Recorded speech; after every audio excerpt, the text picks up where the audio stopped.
Hello, greetings everyone. Today we are going to have a quick revision of the chapter Biological Classification of Class 11 Biology. I hope that you have a fair knowledge of the basics of it before we start over here. So, starting with biological classification. Now, to begin with, we have to understand that to study anything, it is very important that we classify them properly. Okay, suppose there are many different types of organisms under one particular heading, and we don't know how to differentiate them on the basis of the similarities or differences. We don't know how to study them in a proper systematic manner. So it is very important for us to understand that the classification is important, and it is the step number 1, which is done on the basis of various similarities and differences which are observed, say, in case of any kind of organism. Okay, so the first thing that biological classification says is Carolus Linnaeus, who was the first person to attempt in the system classification for kingdoms. So what he did was, he saw that there are too many organisms which are being discovered, and every day it's becoming a very confusing situation to understand them, their physiology, their how do they work, etc. So what he did was he differentiated two basic headings. One is Plantae, another is Animalia. Now this were very basically done, very basic, and just on the basis of very normal characters like say, which is like able to categorize in the terms of making its own food, like photosynthesis. They were under Plantae, and the ones which could not, they were under Animalia. There was no further complication like eukaryote, prokaryote, all those things were not there only in the whole criteria list. And then unicellular, multicellular, say what kind of unicellular plant should be classified under what. So all these things were not taken into consideration because there was no much complexity at that level, and there was no differentiation between photosynthetic and non-photosynthetic. So next came the 5 kingdom classification by R.H. Whitaker. Okay, so in this classification, this became a little bit more complex type of classification, which included many characteristics in them. So the 5 kingdoms proposed were Monera, Protista, Fungi, Plantae and Animalia. Now characteristics, if you want to categorize all of them together, character can be on the basis of cell type. Cell type, Monera, which is a bacteria, that is a prokaryotic, all the others are eukaryotic. That means they follow the eukaryote model of the organism. Next is on the basis of cell wall. If you want to differentiate, these are non-cellular, polysaccharide and just the amino acid is present, and Protista, fungi, all this in the fungi, Plantae, both of them the cell wall is present, and we are very well known with the fact that Animalia don't contain any kind of cell wall. The nuclear membrane is completely absent in Monera, that we know. Protista and all others have it, very clear nuclear membrane is present, or cell membrane is present. And body organization is Monera, Protista, both are cellular. Okay, but fungi, Plantae, Animalia, fungi is very much multicellular, Plantae is in the tissue or organ level characterization, and Animalia also same thing. Organ system is also there in Animalia. Then mode of nutrition, for Monera, mode of nutrition is completely autotrophic. Okay, and in case of Protista, it is autotrophic again. Fungi, hetero. Plantae is autotrophic, and it is very famous for that, and Animalia is again heterotrophic. Moving on to a little bit more detailed classification, important features of 5 kingdoms with examples. If you say Monera, as soon as you see Monera, the thing that should come to your mind is bacteria. So whatever you find in bacteria comes under characteristics of Monera. Unicellular, prokaryotic, autotrophic mode of nutrition, asexual reproduction, multiplication by amitosis, and examples will be Archaebacteria, Eubacteria, E. coli, any kind of bacteria's example you can give in case of Monera. Then Protista is actually the connection between Monera and the other 3 kingdoms. Then because Protista, though it is unicellular, it is eukaryotic, okay, and it is present in water. Now very important, unicellular eukaryotic, this was prokaryotic, this is eukaryotic. Autotrophic and heterotrophic mode of nutrition, both are seen in this case, and the most common examples are Dinoflagellae, diatoms and all, we have seen this. Fungi, they are multicellular and eukaryotic. So if you see, there is a gradual evolution. This is how evolution happened. Gradually you see, first was prokaryotic, then became unicellular but eukaryotic, then came multicellular but eukaryotic. Okay, no true tissues, and chitin is very much prominent in this case. Heterotrophic mode of nutrition and asexual sexual, both type of reproductions are seen. And example can be mushrooms most commonly. Then plantae, all common easy examples, I mean easy characteristics can come into picture. Multicellular, they are non-motile, of course they don't move. Eukaryotic, cell wall is made of cellulose and well developed tissues, and their photosynthetic autotrophic mode of nutrition, and their life cycle has alternation of generation. So you can see complete seasonal changes in the generation life cycle. And green algae, brown algae, red algae, all these things come under plantae. Then Animalia is multicellular, motile, they can move, we know that. Eukaryotic with well developed, their organ system structure is very much well defined and well developed. Okay, and heterotrophic mode of nutrition, of course they themselves can't, they are not photosynthetic. And sexual reproduction is seen normally. Control and coordination system is present, very distinct. Embryological development, and here there are all animals are examples of it except protozoa, sponge, Nidaria, worms, insects, etc. Now starting on with the specific types of kingdoms, starting with the Monera, that is prokaryotes. Now kingdom Monera, they are the simplest ones. As I said, if you can see a bacteria, if you can imagine a bacteria, whatever points come to your mind comes under the kingdom Monera. First and foremost, you should understand what is the meaning of prokaryotes. Okay, prokaryote is something which was very originally primitive cell that was developed in the beginning, that is devoid of any structural complexities, which is devoid of any kind of nuclear reorganization which is seen in case of eukaryotes, and simplest, smallest, mostly unicellular, presence of the cell wall which is peptidoglycan. They are mostly heterotrophs, that means they depend on others for their food, and a very few are autotrophic also, and that is either by the basis of light or in the basis of chemicals, that they can prepare their own food. And reproduction is generally by binary fission. Binary fission means from 1 you get 2, okay, again from 2 you get 4, like that it keeps on increasing. And shape, they are very diverse shapes are seen, like coccus, okay, or rod shaped, or comma shaped is in Vibrio cholerae, that is seen, okay, and the spiral shaped, okay, spirilla.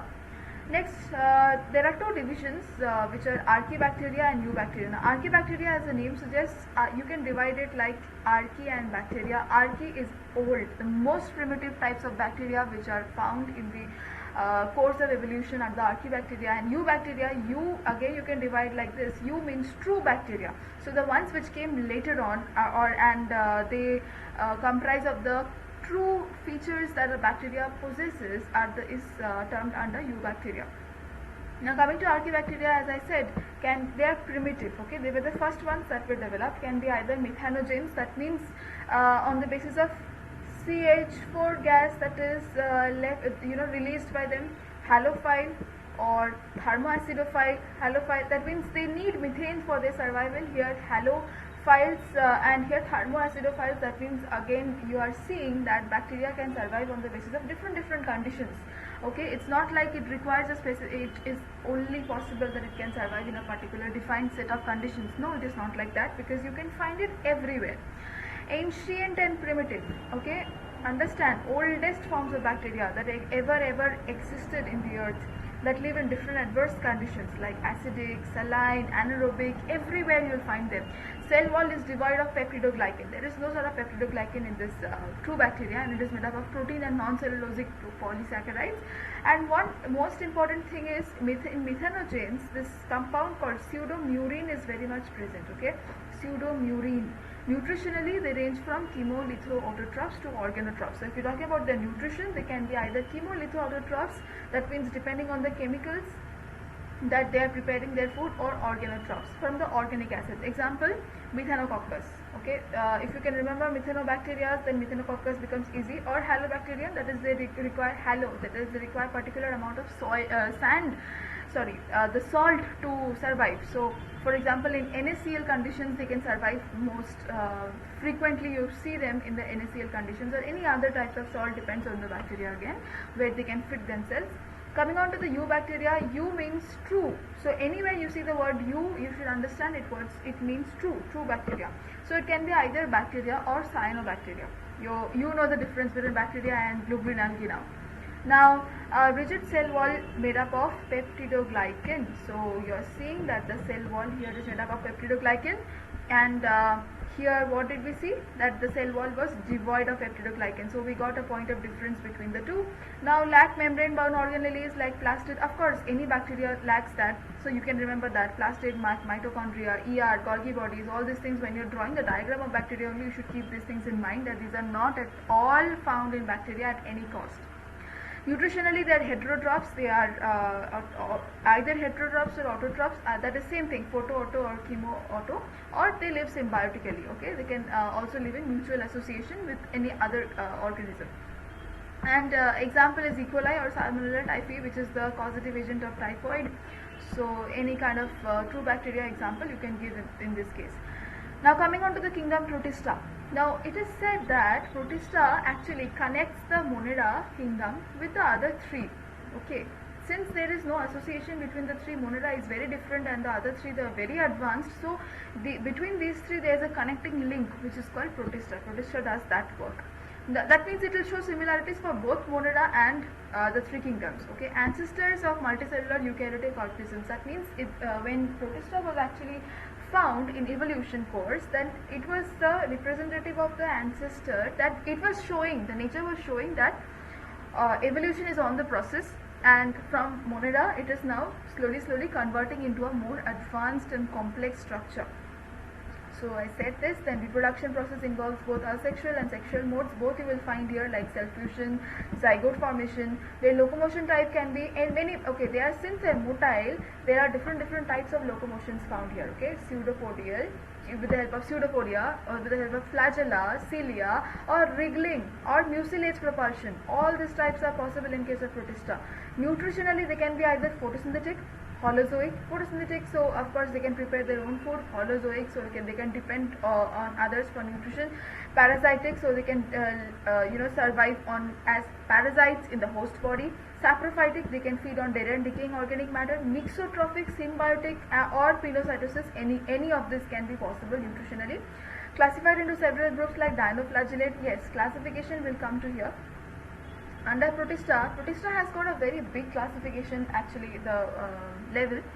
Protista, you see, first of all, photosynthetic Protista. That is easy for us to understand because simply you can understand that photosynthetic pigments are present here, so they are being able to actually photosynthetize their own food and they are autotrophs.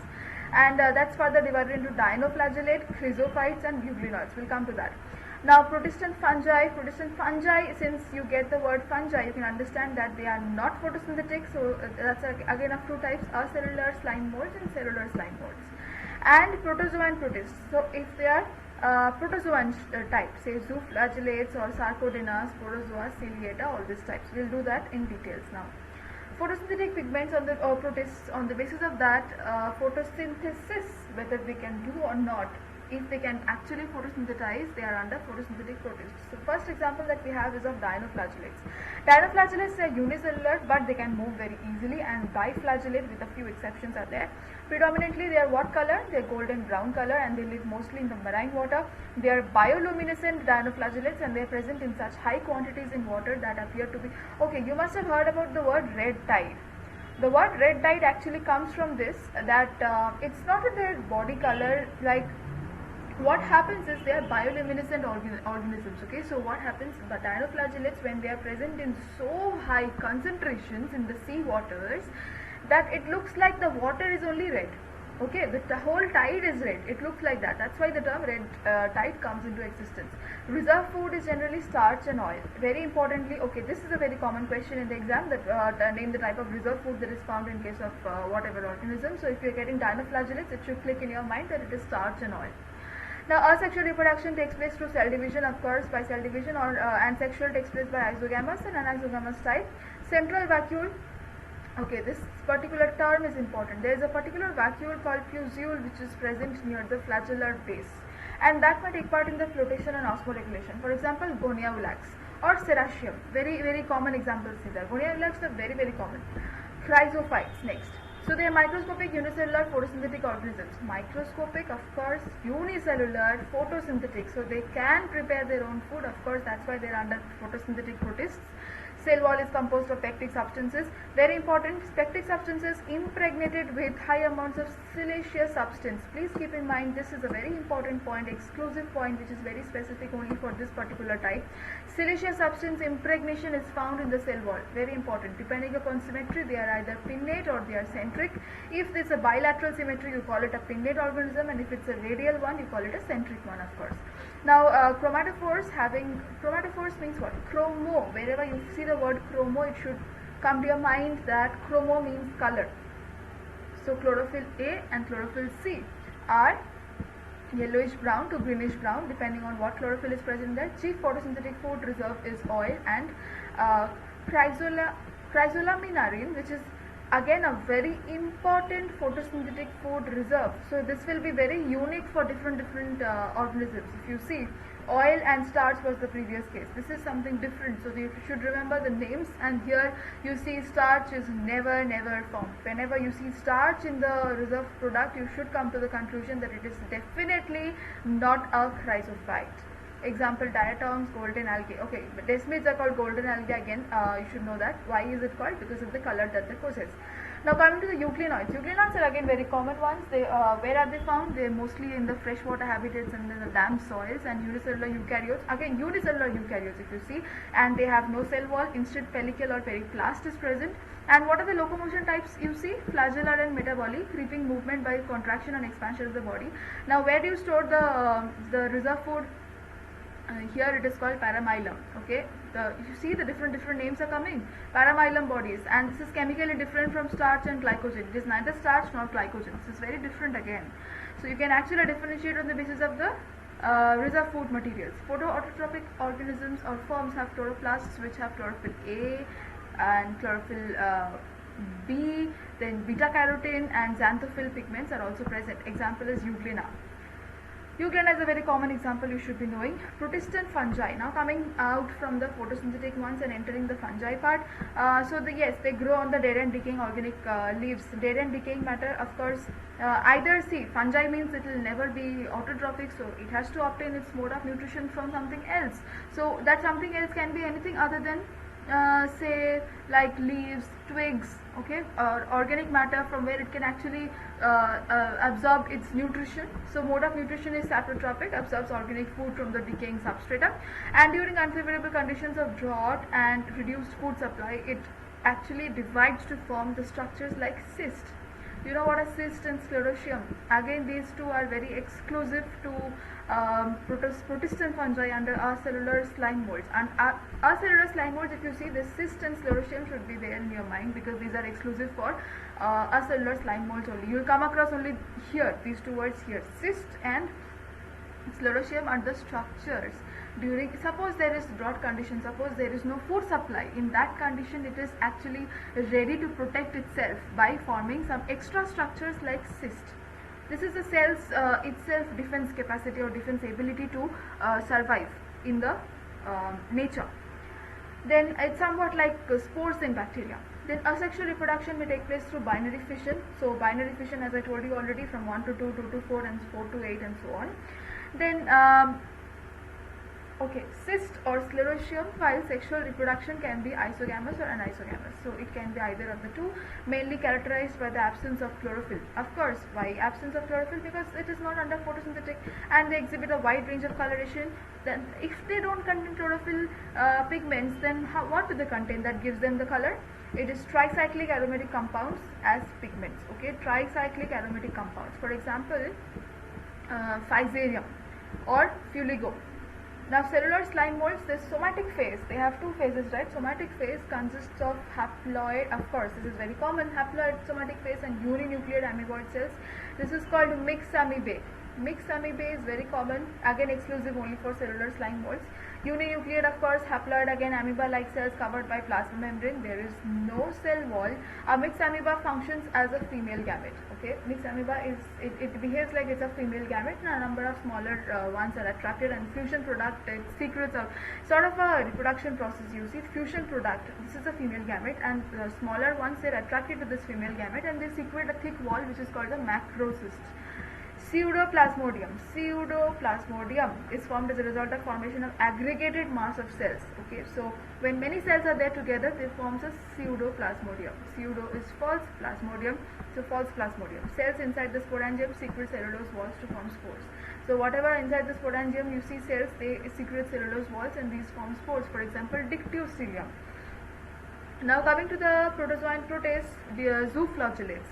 Now zooflagellates are called mastigophora. This type of protists are actually given different names, okay, because of different reasons. Zooflagellates, they have several to one flagella for locomotion because they are motile, so they have to have some motile organ. So nutrition is saprotrophic, parasitic or holozoic, and asexual reproduction is mainly by binary fission, and sexual is observed in many cases. Asexual means definitely it will be happening by binary fission. And commonly uninucleate, sometimes it is multinucleate also. Mostly it is free living, and some are commensal, some they live in the group form, or they are symbiotic, or they are parasite. They are living on dead and decaying organic matter. Example, Trypanosoma. Leishmania. Leishmania donovani is a very important protozoa again. Next, Sarcodina. Sarcodina is called Rhizopoda. Mostly it is free living and it is found in the fresh water, sea water, or in the damp soil. Nutrition is holozoic. To remember, nothing is autotrophic here, everything is depending on something else. So here you get holozoic type. Sexual reproduction occurs through syngamy, and asexual is again by binary fission. Syngamy is by male and female fusion directly. Body is without any periplast and may be naked, or they can have a shell, and they may be either alone or they may be in a colony form. Example, amoeba. Entamoeba histolytica is a very important example here. Okay, so Sarcodina, if you're asked, then Entamoeba histolytica, it should come to your mind. Next, sporozoa. Sporozoa is adapted to parasitic mode of life. That means they are already, they are ready to always get their lives in the parasitic mode. That is, they are always on the host body. All of them are endoparasites. Okay, endoparasites means they are living inside the body of the host. Contractile vacuoles are absent, and nucleus there is a single one. A life cycle consists of sexual and asexual phases. Any type of locomotory organ is absent. Another exclusive point in case of sporozoa, you don't find any kind of motile organ. They have a simple structure, and due to adaptation of a parasitic mode of life, because they are ultimately staying on somebody else's, inside somebody else's body, so they have to have a very simple and very, not a very complex and complicated structure at all. Example, Plasmodium vivax, monocystis, all this. Plasmodium vivax, we know the causative agent of malaria, so we know how it is entering inside our body, and it is living inside as a parasite only, which is causing the harm to the host body. Next topic will be ciliata. Mostly they are free living, few are marine and few are parasites. Numerous cilia are there all over the body, that is again used for locomotion. And sexual reproduction is again by conjugation, and asexual is by binary fission as usual, or budding. Okay, conjugation means, I hope you know, conjugation is the transfer of the fertile gene or F from F plus to F minus. That means the bacteria or the protista or the protozoa which has the particular F gene converts it into, shifts the F plus into the F minus one, which doesn't have the particular gene, through conjugation pili, and makes the reproduction process successful. That is called conjugation.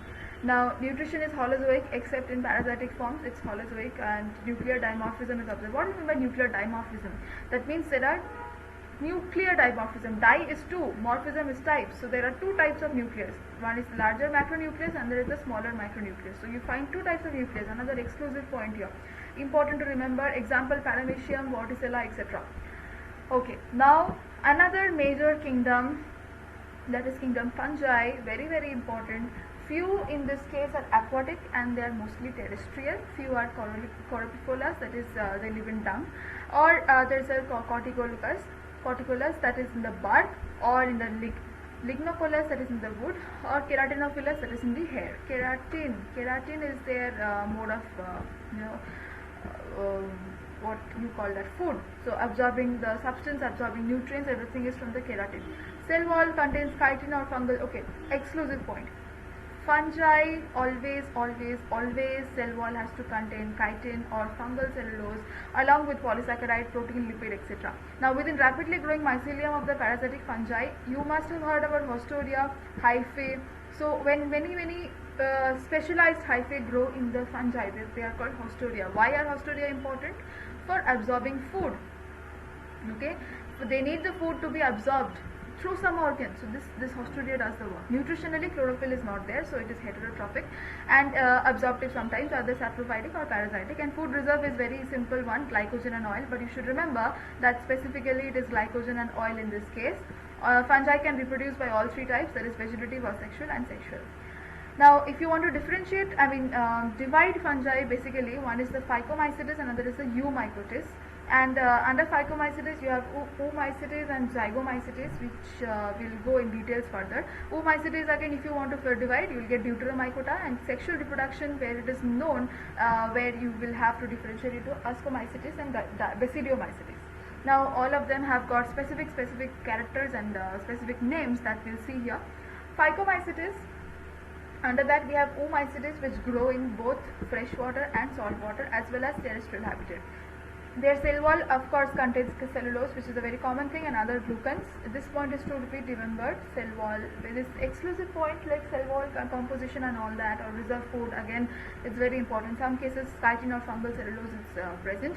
Then sexual reproduction is oogamous, that is through oocytes it happens, and this takes place through gametangial contact. What do you mean by gametangial contact? Where the gametes actually come in contact with each other. That is through oospore, and sexual reproduction takes place through sporangia. And cell divisions, they are intranuclear, of course, and centric and centrioles are present at the poles of the dividing nucleus. Meiosis takes place in the developing gametangia. In the gametes only you find the meiosis taking place, that is Antheridia and Oogonia are produced, male and female gametes. And example can be albugo, okay, or pythium. Now, Zygomycetes is also called conjugation fungi. As I explained earlier already, you know what is a conjugation process now. Most are saprobes, that means saprophytic, and some are facultative weak parasites of higher plants. You know what is the meaning of facultative, right? It's not an obligatory thing or a criteria or a compulsion to actually, live as a parasitic form. Asexual reproduction takes place by non-motile sporangiospores, and sexual reproduction by gametangial copulation. Copulation is increased, so by gametangial contact they do it. That is why it is conjugation fungi. This is very exclusive point for Zygomycetes, please do remember, because this is the one which is used to exclusively define what is a Zygomycetes.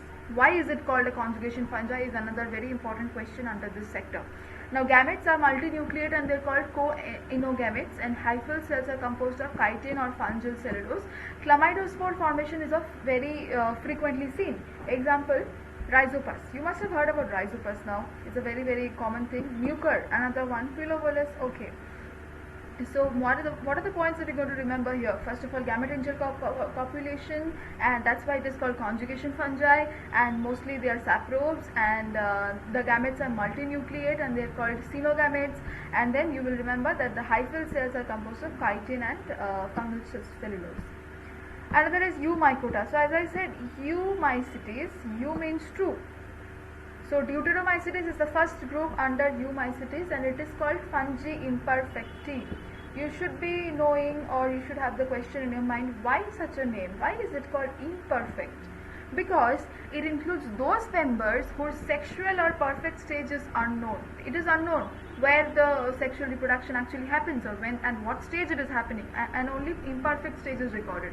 That is why it is called fungi imperfecti. So you may get a very basic question like why this Zygomycetes called a conjugation fungi, why is Deuteromycetes called a fungi imperfecti. Members of this group are either saprophytes or parasite as usual. In parasitic species, the hyphae grows intra or intercellularly. Either you can find it inside the cell or outside it among the different cells. And asexual reproduction takes place by conidia, blastospores, chlamydospore, and arthrospores. Now, many genera here exhibit genetic variation as a result of heterokaryosis and parasexuality. So, if they have a difference in the type of nucleus, okay, or if they have difference in sexuality, then this exhibits genetic variation. Example, in sugarcane trees, red rot is a very common disease, and in case of rice, brown leaf spot is another very common disease. So all these things are under Deuteromycetes, is responsible for this diseases in the plants. Now moving on to the sexual reproduction, where it is known that under that we have two types, Ascomycetes and Basidiomycetes. Ascomycetes, it is called sac fungi. Do you know why? We'll see. Majority they are terrestrial, although they mainly live in water, and they may be saprophytic or parasitic. Sexual reproduction takes place again by gametangial copulation mainly, and asexual is by these are the main organs, okay, that you should remember: conidia, oidea, chlamydospore, common organs which are there in almost all the types. Motile cells are absent in life cycle. Cell wall is mostly composed of chitin. Another important point: cell wall composed of chitin and glucans, but in unicellular forms it contains glucans and mannans. Okay, very important. Unicellular form, what is containing glucans and mannans, and cell wall is composed of chitin and glucans. Now in higher members, asci are aggregated to form ascocarps. Okay, in these ascocarps are the ones which actually look like sacs. Okay, when you look under a microscope, you'll be able to see that it looks like a sac. That's why it's called a sac fungi. You should know why it is called a sac fungi. Very common examples are there. Penicillium notatum, Penicillium, full species is under this. Aspergillus also. Both are very common examples. Now coming to the Basidiomycetes or club fungi. Okay, why is it called a club fungi again? Now motile cells and sex organs both are absent here. Very interestingly, you see no motile cells here, you see no sex organs also here. Our sexual reproduction so is the only way left now. So we know how it is reproduction is actually happening in both the cases, right? Here also we got to know how sexual reproduction happens by gametangial copulation, or asexual is happening by conidia, oidea, and here we getting that asexual reproduction takes place by conidia, oidea, again budding, and sexual reproduction somatogamy of the dikaryotic cell. Somatogamy, that means what? The somatic cells are coming into contact. That's why, because you know how it happens, it is classified under reproduction known, sexual reproduction known. There is often differentiation of two mating types, so there is a plus and there is a minus, so you get two different types. Basidia is of two types, Holobasidium and Phragmobasidium. There are the two types of basidia present in the cells. Well developed filamentous mycelium consists of a mass of branched septate hyphae. Septate, so there is a specific branching what is that called, pattern observed in this case of hyphae. Hyphae they generally look like this, that they are branched, okay, and they are, since they are branched, they can absorb the nutrition or the nutrients from the surroundings very easily, spreading in a fan shaped manner. So in this case it's a little bit of fan shaped manner. And why they are called club fungi? Because of the shape that is formed, again it looks like a club, okay, and they are always in a aggregated form. That's why they are known as club fungi. Example, agaricus, you must have heard about agaricus bisporus, or puccinia in the wheat or yeast, you must have heard about puccinia. That's again a very common thing.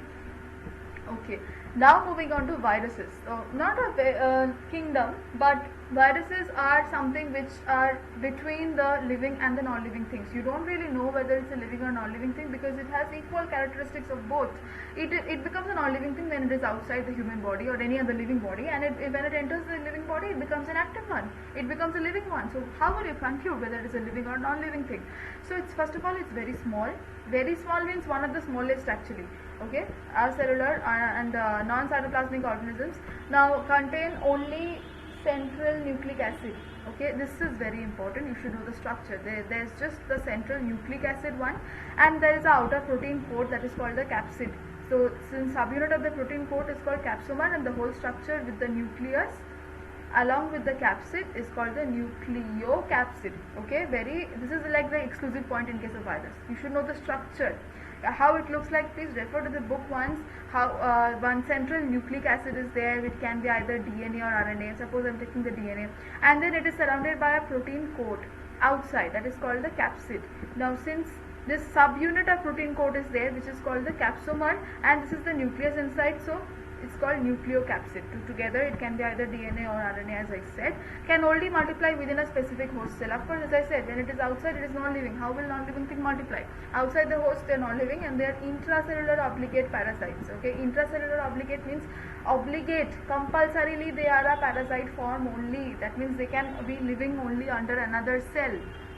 Example, tobacco mosaic virus, TMV, or cauliflower mosaic virus, and virus, many examples are there. So viroids are actually, they are smaller than known viruses, but smallest known agents, they are of the infectious diseases. For example, Prions disease, you must have heard, okay, or you must have heard about the Creutzfeldt-Jakob disease. All these things are under viroids only. Causative agent is viroid only. Consists of a linear single-stranded or circular RNA molecule that is without any protein coat. Okay, nucleocapsid we have seen in case of viruses. So why don't you classify viroids under virus only? Because it is without a protein coat. It has almost 250 to 370 nucleotides and molecular mass is about, say, 1 lakh to around 1,30,000 Daltons. And finally we have the lichens. So lichens are what we all know, they are symbiotic associations, okay, dual or composite organisms. They are consisting of one algae and one fungus. Fungal part is the mycobiont part and algal part is the phycobiont part. One is the mycobiont, another is the phycobiont. One gives food, one gives shelter. Association between two partners is one of the best examples of, in the whole animal kingdom, plant kingdom, whatever, in whole biology, you find the best example of symbiosis is lichens. Okay, that is mutualism.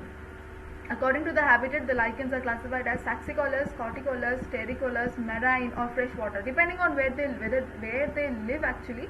If they are classified into all these types, and they reproduce by all the types, vegetative, asexual, sexual, everything has been recorded in history, and they form a pioneering level in the xerosphere. In the xerosphere, that means in the external communication, in the ecosystem level, they find a very pioneering stage, and they provide a very good example. In fact, one of the best examples of symbiosis and mutualism is shown in by lichens in the field of biology.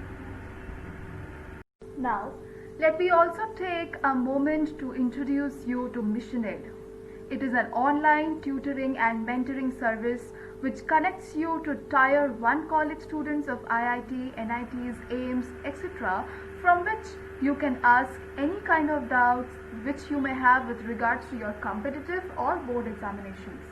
Their fees start from a menial 1000 rupees per subject per month, where you get the said services along with AI-based feedback as well.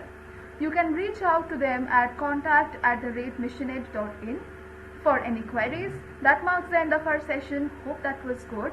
Make sure that you like the video and subscribe to our channel for further updates. Thank you.